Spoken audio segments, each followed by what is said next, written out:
Línea del tiempo. Ubiquémonos en el año cero de nuestra era. En ese momento el Imperio Romano dominaba el mundo. El Imperio Romano surge antes del año cero, pero hay un momento culturalmente hablando muy importante, que es la conquista de la antigua Grecia para el año 146 a.C. y de ahí al siglo III, cuando se proclama la religión cristiana como la religión oficial.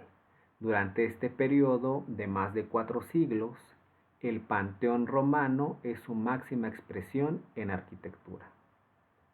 Después tendríamos el periodo paleocristiano, del siglo IV al siglo VI. Ahí observamos la antigua Basílica de San Pedro. Posteriormente viene el periodo románico. Aquí surgen las iglesias.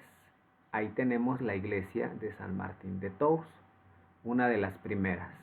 Todo esto del siglo VII al siglo XI. Posteriormente viene el periodo gótico, desarrollado del siglo XII al siglo XIV, y observamos la Catedral de Milán, la más grande en extensión del mundo.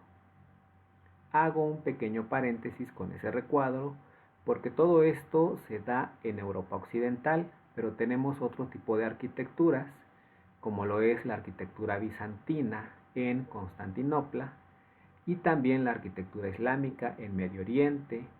También podríamos hablar de toda la arquitectura milenaria del Japón, de China, así como la arquitectura celta en los pueblos nórdicos de Europa. Sin embargo, el curso se centra en Occidente. Después tenemos el Renacimiento, con la cúpula de Santa María del Fiore durante los siglos XV y XVI, para dar paso al barroco del siglo XVII al siglo XVIII.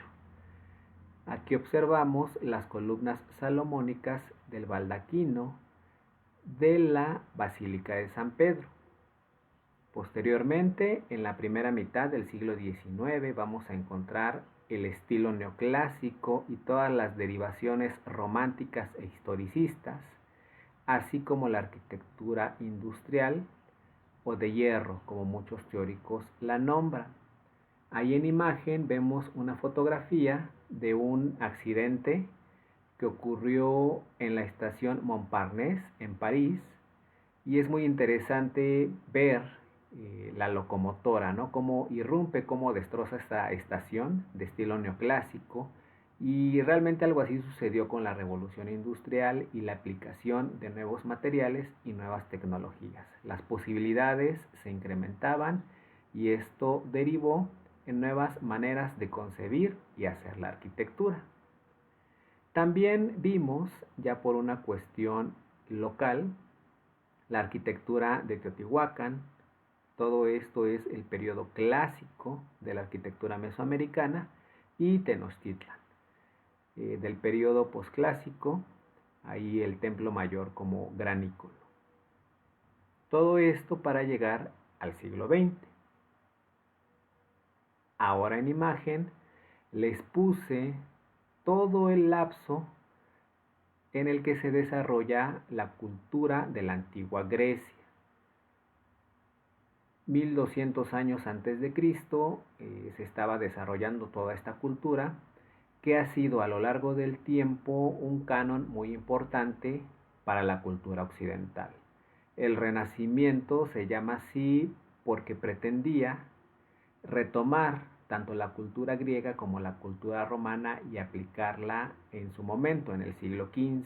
El neoclásico, no se diga, es trasladar estéticamente todas las fachadas a esos edificios. Y voy a alejarme en esta línea del tiempo, es decir, voy a hacer un zoom más amplio para que veamos qué ha sucedido desde que tenemos registro o desde la arquitectura megalítica. ¿Sale? Ahí la línea negra es todo el periodo de tiempo del Neolítico, más de 10.000 años. Y bueno, nuestra era es esto, propiamente hablando ya de arquitectura.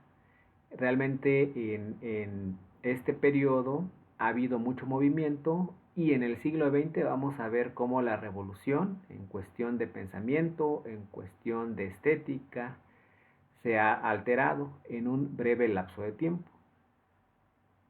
Regresemos pues a nuestra era. Ideológicamente también, de manera abstracta, de manera sencilla, podemos identificar cómo en el Imperio Romano, pues bueno, teníamos toda esta cosmovisión griega, que era mucha observación de la naturaleza, de los astros, filosofía de la igualdad y de la libertad principalmente.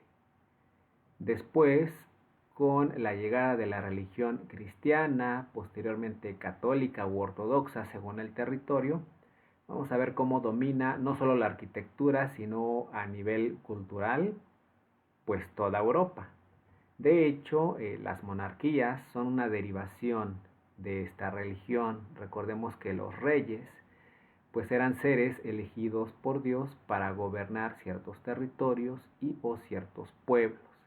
Y todo esto es un claro reflejo de la arquitectura. Pasamos de una basílica a una iglesia, a una catedral, nuevamente a una basílica y más iglesias, hasta la llegada del neoclásico, o más bien la llegada de la ilustración, en donde vemos cómo surgen los estados, los países. Y en cuestión de materiales, también es muy interesante el análisis, porque aquí sí, desde el Neolítico hasta el siglo XIX, la piedra es el material dominante, alcanzando su mayor potencial en el gótico.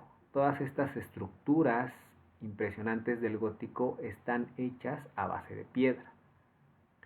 Para el Renacimiento vamos a tener la aparición del ladrillo, que ya es un material más ligero que la piedra, de alguna manera un poquito más cómodo de trabajar y de una sección menor.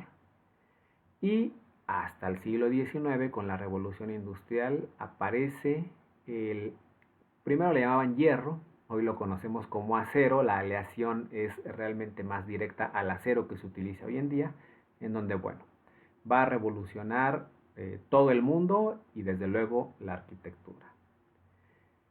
Y vamos a ver en la segunda mitad de nuestro curso el siglo XX, ya no tanto como diferentes estilos o movimientos, sino nos vamos a enfocar en autores y cómo hay una evolución muy interesante durante el siglo XX hasta llegar al siglo XXI.